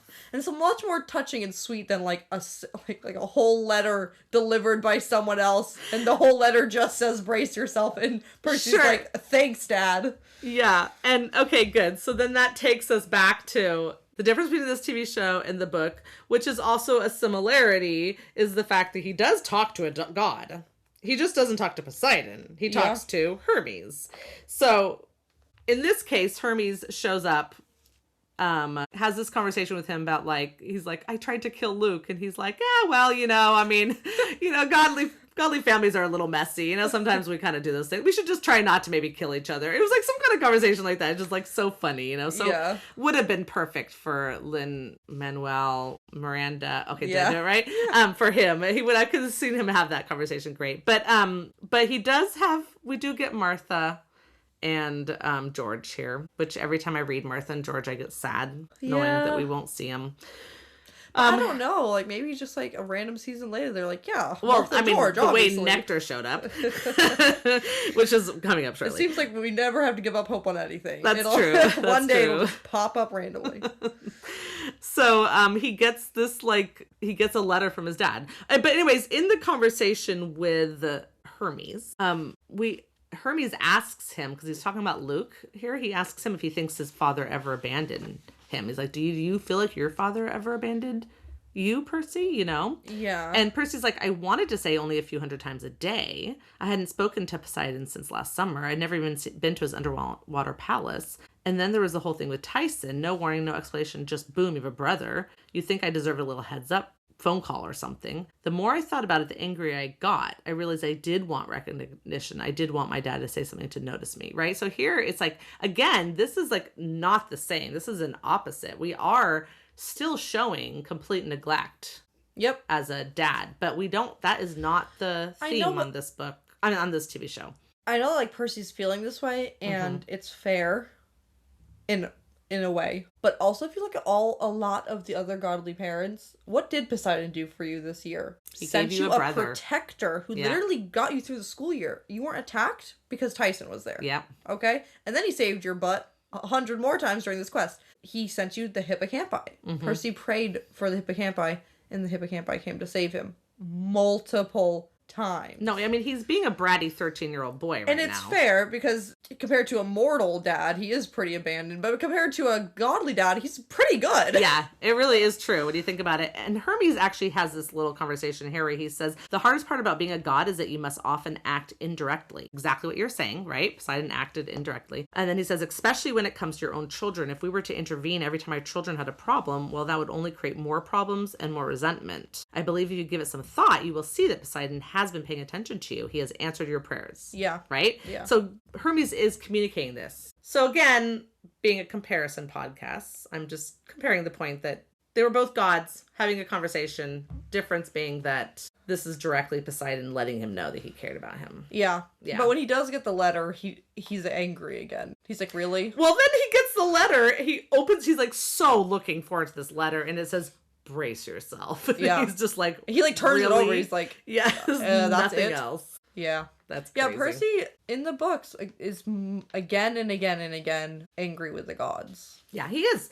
And But not angry enough to join Luke's side. no, he's like, well, why don't we make change here instead of destroying everything? And as we know and I'm not going to say this just in case, for spoilers and stuff, but we do know by the end of book 5 that Percy does attempt to make a change. Does it help? No, because Zeus is the worst.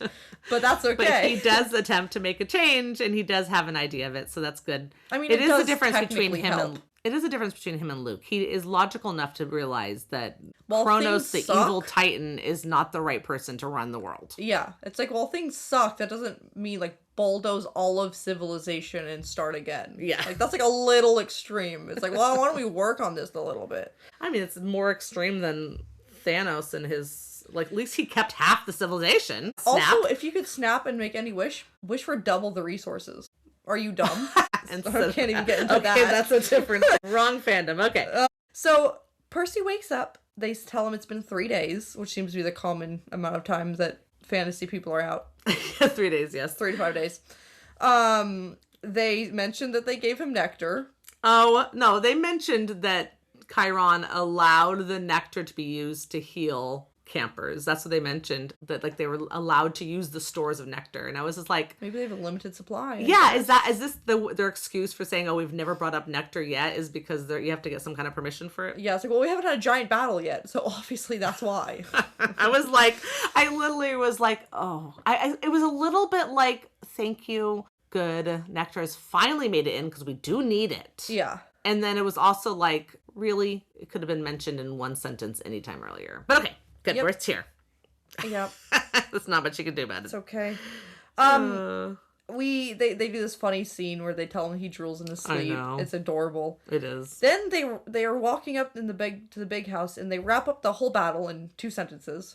Which I was like it happened so fast that Sean missed it when we were watching it this morning. He goes, "Wait, hold on. So what happened with the battle?" I'm like, "Oh no, they wrapped the whole thing up in 2 sentences. Don't worry about it." Yeah, and I also was like, really like, but how? What did the bad guys just get up and It run? said that the cronies, which by the way, in the closed captions, cronies like Coronis, very funny, fled, and Luke disappeared. I'm guessing with a portal, or Maybe Allison they killed picked him up. I don't know. Plot twist. There is no Luke. I guess they fled when someone with lightning powers showed up. They were like scared, even though she passed out right really? after. Like, why though? Like, why didn't they just get up and just keep fighting? It was so dumb. I was like so confused. I don't know. how it Barely an ended. inconvenience. I think it was honestly. because Luke was gone. They were just like, let's get out of here, regroup. And Allison was like, I just tried to cut down her tree. Maybe, I'm except for she next. just fell over with like the 2 most powerful demigods Right. in the world are both unconscious on the ground at They're your like, feet. now we gotta run.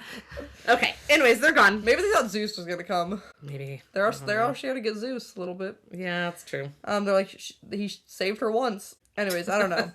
That's what they think.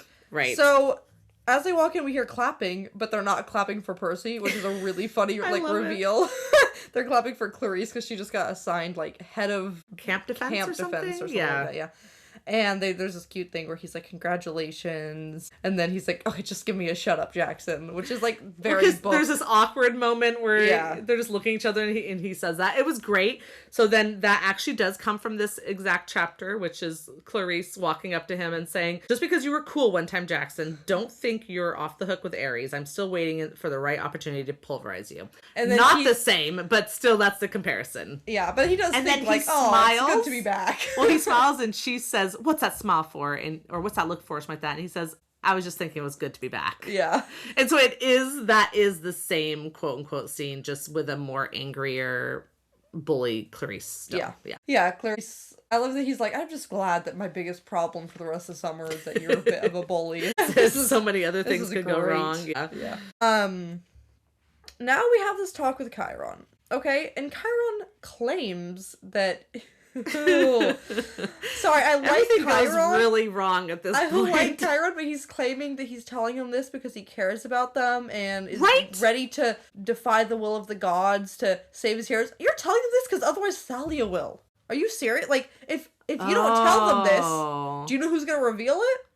Thalia when she wakes up. You're saving your own butt. Listen, I was like, what are you doing, Chiron? What you're known for is keeping secrets. I genuinely think it's like, oh, they're never gonna trust me again if Thalia comes in and is like, hey, by the way, Zeus did not save me. Zeus tried to silence me. Yeah. And Chiron, I guess he could have just said he didn't know that. Because I guess no one knew he was there. But he was like, I know this is going to come out anyway, so I'm just going to tell them and then they're going to trust me more. I don't like to think of him as like scheming like that, but it's... I think the writers are writing him as actually regretting it and telling them, which is not Chiron. Chiron. Here's the thing. Every plot difference that happens in this season, in this episode, like all of these like things that change the plot from the book, doesn't change the overall plot at all. Even this. Okay. I don't know if you'll agree with me, but even this, while it does make us like, wow, Zeus is the worst. Oh yeah, it doesn't change the plot. No, I know. It doesn't change the plot. Like, even the battle, what even happened in the battle? Like, nothing. I don't know. I just was hoping that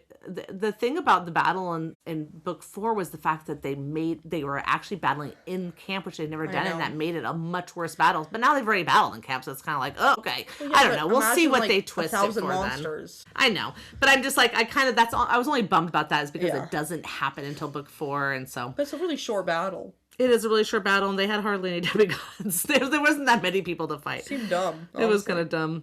I would also like to say very randomly here, do you not notice that the camp t-shirts are like slightly different colors, which has to be on purpose? There's no reason. Do you not notice? From each other? Yes. So like Annabeth's shirt, Percy's shirt, and Grover's shirt are all slightly different shades of orange. It must be so they don't mix them up. I was wondering if it was like literally like this color looks better. This looks a little better on your skin than this one or not. But I was like, this is not important at all. I didn't notice. But I was like, oh, interesting. Because if they're going to buy shirts, they're going to buy all the same color shirts. Unless there was like a reason, or maybe they were trying to show that like Grover's and Annabeth's had been used and washed a lot more than Percy's. Maybe. I don't know. It was like, it just has such a small thing, but had to have been done on purpose. Because there's no way otherwise. All mediums. And they're like, what? Crap. Well, have you ever heard of labels on the back? Anyways, okay. That's very true. Let's get back to the important things. Sorry. Okay. So again, we're starting to get this flashback again. And I'm like, how many times do we have to watch this flashback? I know, I groaned. But this time, after a minute of it being the exact same flashback, we finally get past the same part we've watched a bunch of times. Yeah, we see Chiron thinking he's going to shoot Zeus with an arrow. No, sorry. That's right. He's like, okay, first of all, he's going to shoot Zeus. He's not going to shoot Zeus. He's going to shoot the Furies. The Furies. I was like, when I was first watching it this morning with Sean, and Chiron's just standing there watching Thalia walk towards the Furies, I was like, do anything. Like, where's your bow? Then right after she pulls out his bow, I was like, what are you doing? Aren't you supposed to be a protector of these kids? So I thought it was funny, because then right afterwards he pulls it out. But he was like, I was going to defend her, but then they didn't start fighting. They started talking to her, and I'm like, what did they say? I want to know what they said so bad. Sounds like from what Zeus says, is that they were basically giving the information from Hades' point of view that, like, she is going to be used by Zeus. Zeus is gonna make you fight to save the gods. I don't know. Like, that's the only reason he It had doesn't make any sense that Hades would go out of his way to drive. It says Chiron says that he was trying to drive a wedge between Thalia and Zeus because he's angry. I mean, he's angry. Hades is angry. Yes. Because he had a Zeus kid. broke the rules. Okay. But I don't know. But Hades in this series is different. Well, Hades did send the Furies after her. To kill her. But here instead because he was worried, like, just to take it, you know, you weren't supposed to have a kid. It's a forbidden kid. Like, that's the term they use in the TV show, which I like. Yeah. So that makes sense. But to go after her and talk to her and tell her, like, what was Hades gonna do with that? Like, just to make her, I don't know. But then Zeus comes and kills the Furies. Yeah, which, you know, they always after just they regenerate. said too much. Yeah, it's not like they're dead, but they can't interfere to save their children's lives and fight their battles for them. But he can kill all the Furies because they're telling her too much. Well, I mean, that kind of fits with the whole, like, rumble, you know, thunder rumbling when you say something that Zeus doesn't like. I mean, like, the only reason you'd be scared of doing that is if Zeus would strike you down. He doesn't usually show up when he strikes you down. So he struck them down. And then shows up and decides to talk to her. Because he's figuring at this point that she knows too much, because whatever Zeus's plan is here. So this is where they change Zeus. I mean, we already get 100%. The way the books are written makes Zeus like a ridiculous, not great person, god, whatever, who doesn't really care about people. But yeah, he still keeps the place together. He cares about his pride. And there is like a joke. He's a joke a bit. A lot of the gods are a joke a bit. Yes, but when you get to the Apollo series, like, this is again one of those things where I feel like Rick is going back and putting in things he thought of later. Yeah. Because in the Apollo series, it's not just like Zeus is a bit annoying. It's like Zeus is an abusive father, an abusive dictator. We all hate him. We're all scared of him. Yeah, that's right. When you think of it, when you see it from his son's viewpoint, Apollo's viewpoint directly, it does. You do get that idea more. You're right. And it does get more adult. I mean, the books get more adult, which is hard part of what happened, I think. You know, so then he can put more adult and less just silly slapstick stuff. Because he wrote these for his kids. So it does make sense that as his kids grow up, the books do too a bit. I guess it's true. If he's just putting this in early because he's decided this, and I mean, when you look at Greek mythology, like, when did Zeus do anything good? Like, he saved his siblings from Cronus. He literally saved all of them. That's the one thing he did. He could have been the only god. But you're right. I'm not here No, he did one good thing. And he was like, that's it. I don't have to be good ever again. I'm going to turn my wife into a fly. He didn't want to have all the work himself. He didn't want to be in charge of everything himself. He had to have the rest of his siblings so that he could delegate, you know? Yeah. And have someone to rule over. I guess that's true. Good point. So fine. So Zeus was always this horrible person, and now we're just really showing it by this one point, which doesn't really change anything. It doesn't really change it. Except for Thalia might not have loved Zeus. Yeah. But she didn't hate him this much, because if you read the Demigod Diaries, she still feels like he's somewhat still guiding her and helping her out. Yeah. Although in book 3 she does think he tried to kill her. Okay. Oh. Yeah, so I don't know. Maybe Thalia's confused, but I would be too if I was a tree for 6 years. Yeah. So anyway, Zeus and Thalia have this conversation where Thalia's being really sassy. That's very funny, actually. It is funny because Zeus is like, oh, it's all lies. And then she's like, the great prophecy. He's like, well, I mean, there is a great prophecy. I thought it was all lies. I know. he's I so love when annoyed. he's like, this rebellious stage has gone on too long. I'm like, this is like every dad with their teenage girl or their teenage boy. He does say that she's almost 16. Mm-hmm. So I'm like, okay, this kind of solves the problem from book 3 where they're like, we don't really know her age. And then Apollo's like, I can magically sense it. And we're like, that's weird. So because she didn't, when she in the book, she turned into the tree, she wasn't almost 16. No. And they didn't know how much she may have aged in human years. Yeah. Yeah, it was like a weird aging situation that was really plot convenient. Yeah. But here she's just almost 16 when she gets hit with the lightning. Right. So. And apparently no aging has been done. Nope, she's the same. He's saying, like, here at camp, you're gonna have glory. They're gonna want to fight over basking in your glory. You can rule over camp. Everything. Does he know her at all? Nope, because he doesn't care. She's like, I regret coming here. I'm taking my peeps and we're getting out. I will never fight your war. I will never fight for you. She's like, just telling him off. And then he's just like, well, goodbye. You're Or a tree now. yeah, I don't know what to do with you right now. It's like grounding. It's grounding your kid. Like just Literally in the ground. stay there. Very much grounding. Just stay there. I don't know what else to do with you. I'll think about it. Okay. I want to say something. Turn her back. If he Could he turn her back? I bet you he Probably. could. I want to say something interesting I thought about Thalia. Like Thalia is very different from Percy there is supposed to be similarities between Percy and Thalia, but this is how I see Thalia and Percy. Like Percy considers the responsibility of the world to be on his shoulders. Thalia considers the responsibility of Annabeth and Luke to be on her shoulders. Like she's very loyal to her, like, I will save my whatever, the rest of you screw off. Percy is not able to do that because... Well, I just wonder if it's because he has his mom in the mortal world. It is because of Sally. Thalia never had that. If you find out anything about her mom was not a good mother. No. So she didn't end up... Just like Luke. Luke's mom wasn't a bad mother. She was just not sane.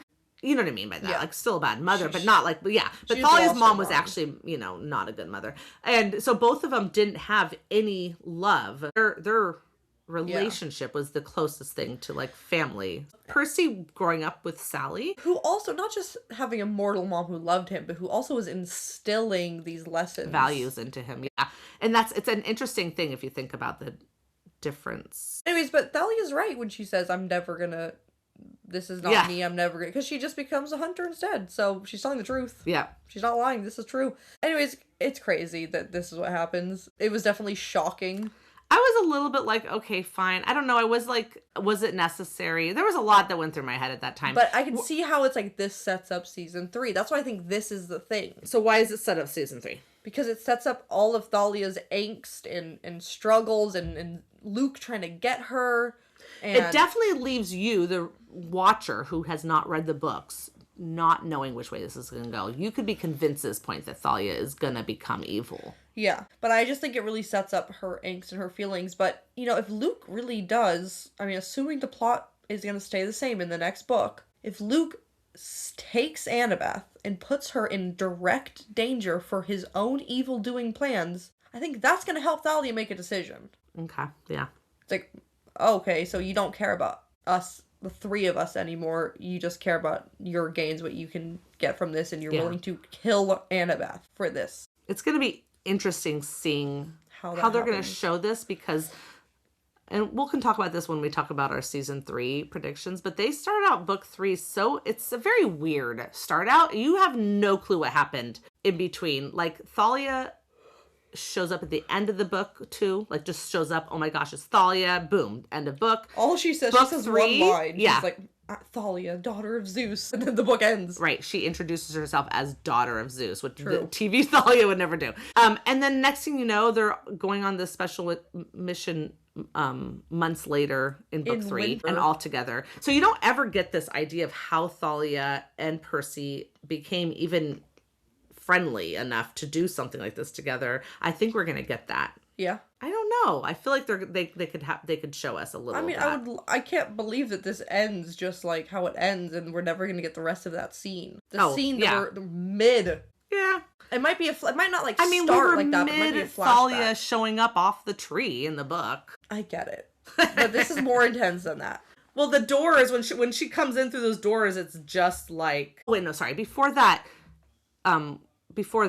so in between the scene where it's a flashback and Thalia coming in, what's his name is talking, Chiron's talking, and he mentions that Kronos intended to use the fleece. That's his interpretation. And I was like, that's true. But I was like, because all this time I'm wondering, in the book, 100% he did, but the TV show, it didn't seem like it. So I don't know. It's actually quite confusing. Yeah. But then Thalia does come in.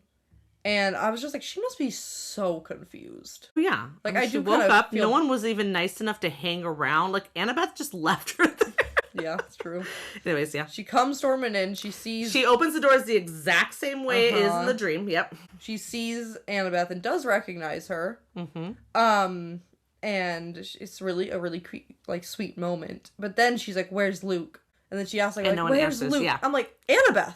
Why aren't you answering? Why is Annabeth turning and looking at Percy? I don't know. So at this moment, there's a interesting symbolism going on here. Uh-huh. Annabeth and Thalia are standing on one side of the screen. Still in a half hug. Yep. Percy is facing them, saying on the other side, Grover is in between. And I'm like, what is this telling us? Right. Is there going to be something? Percy's like giving her a look. He's scared.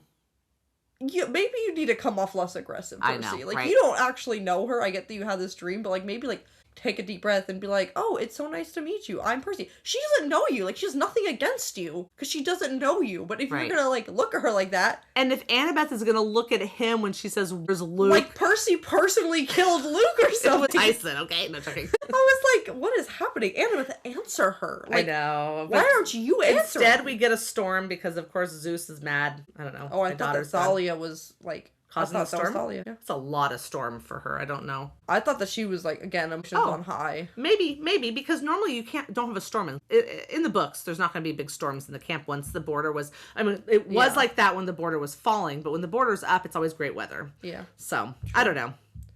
But that's where it ends. It does. Well, actually, we get Percy saying, like, nightmares are different for me. Like, mine just woke up. And I'm like, that's a bit dramatic. He's being very dramatic in this moment. Very dramatic. Yeah. So, finishing off the book here, Chapter 20, The Fleece Works His Magic Too Well. It starts off very calm and normal. They find out that Grover gets 2 months off. He doesn't have to immediately go off to find Pan again. They were, like, impressed that he came back alive, unlike any other, even though he didn't find Pan, right? But he's alive. And that he found out, like, you know, what was happening with the fleece and stuff. So they give him the summer off. And they're like, yay, we get to hang out with you for the summer. Yeah. Anyways, he gets a new set of pipes and plays YMCA. And then there's a conversation between Grover and Percy about the empathy link. Because Grover was going to, like, cancel it. And Percy's like, no, I want to know where you are. And maybe I can come help you, right? Yeah, it's like, except for that you might die. But that's not part of the TV show. So that's fine. And Chiron tells Percy that he handled everything with the Merryweather prep school so that they won't like be mad at him or whatever. So that at least like, it's not his record and the police aren't gonna, I don't know. I feel like if the police wanted to find him, they know where his mother is. I'm not sure how that works. But here you hear, this is where you hear Chiron say, manipulating the mist. Yes. And, you know, like, someday I'll show you, which is funny because in the first chapter of book 3, Thalia manipulates the mist and says, oh, Chiron didn't teach you yet? And Percy was like, oh. But also, I just realized something. They said Grover gets 2 months off from his search. Maybe they're not talking about the search for Pam. Maybe they're talking about searching for more, because in book 3, he's off looking for more, what's it called? He's being a protector again. A satyr protector. I mean, yeah. Maybe that's a great point. Interesting. I just thought about that right now, so I don't really have an answer to that. This is where he calls his mom. We already talked about that. This is where Tyson finds out he's leaving to the Cyclops Forge. We talked about that. He's like, when are you leaving? He says, now. He's like, now, and he leaves. Yeah. They mention it as an internship, which was interesting. But he says he wants to make weapons for camp. So it's not like a war isn't happening right then, particularly. But it's coming. Percy says he knows that they're going to need it. Percy also looks at his watch shield, and you find out that Tyson, like, carved in or, like, all these great images of things that they did together, and, like, Annabeth fighting, whatever, you know? It's so cute. Yeah. He does have a dream here, but this dream wasn't shown in the TV show, so it's fine. And then Grover bangs the door down and says that Annabeth's on the hill. And then he mentions something like she's just lying there. And, you know, Grover's like in shock. And so Percy thinks that Annabeth is hurt. And so he runs up only to find that they're all staring at some girl laying on the ground. Doesn't know who she is. I don't know why everyone's staring and Percy comes up and Percy's the one to come over to her.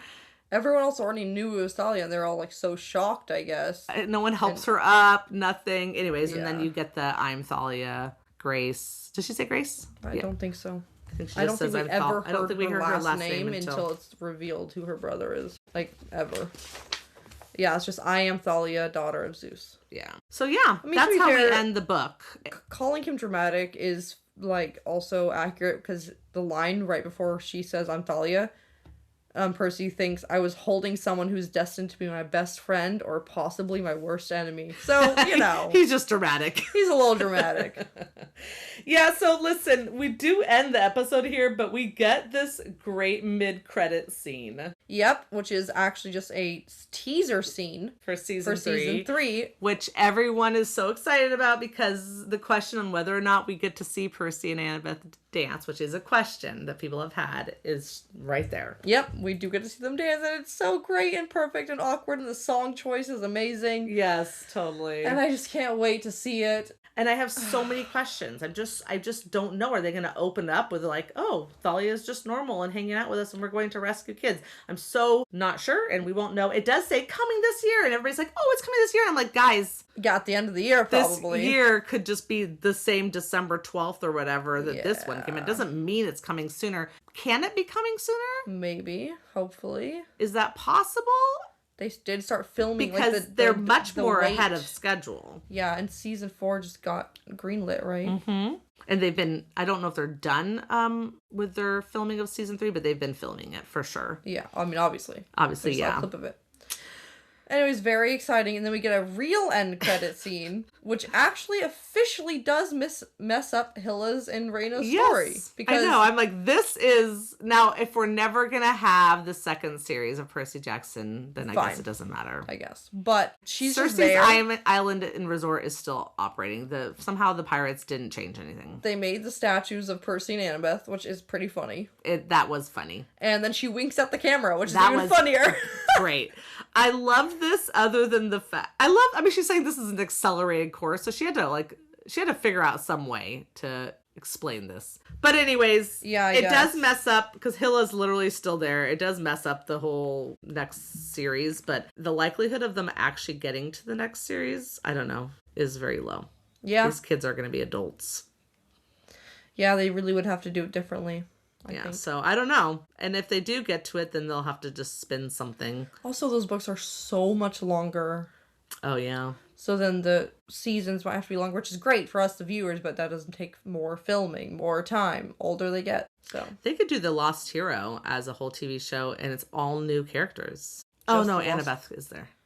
Fine, she can make a cameo appearance. They can make her look a little younger or whatever. Yeah. All right, well, I think we should end, because I feel like this was a long episode. A little bit. A little bit long. Yeah. Anyways. I mean, it was the finale. What do you expect, you know? Right. So our plan at this point, guys, is we're going to have a week break, and then we're going to do the season 3 predictions, just talk about what we think, what we know about season 3 from whatever's been said, what we know about the people who are, playing the different parts, what casting, and also what our predictions are, which, hopefully we'll have our thoughts together by then. And yeah, and then we would like to do a movie to TV show comparison, except for that means I have to watch the movie again. But oh God, it's such that will be. We'll see. A bad movie. We'll let you guys know at the next episode when that will be. Yeah, it'll probably maybe also be 2 weeks, but 2 weeks after that one. You mean? Yeah. Yeah. We have to go back. We are mid our other podcast, which is called First Wing, a Fourth Wing podcast. So if you happen to also be a Fourth Wing or an Empyrean series fan, that's a book series. It is definitely not kid friendly. That is true. Yeah. But if you're reading the books, then you're probably not a kid. So so we have to get back to that, but we'll have 1 week off, and then we'll be back with some predictions. We'll have a few more episodes after that, and then hopefully this new show will come out not all the way until December. We'll see. Yeah, I can't wait for the trailer, and we'll make an episode about the trailer, and then the announcement of when it's coming out. And if we happen to make it to Orlando's MegaCon and do a panel, then we'll put that up on our feed too. Yeah. Yeah. Okay. We have socials. It's Instagram and Threads and Facebook at Camp Comparisons Podcast, and an email address, campcomparisons@gmail.com. And also we're on YouTube now, by the way. All that means really is you can just listen to our podcast on YouTube. You probably don't need to, because you're probably listening to it on something else. Yeah, but if you have friends who only listen to podcasts on YouTube, which is apparently a thing, yeah, they can listen. They can find us. Still Camp Comparisons Podcast. Yeah. Okay, great. Well, until next time. See you at camp. Bye.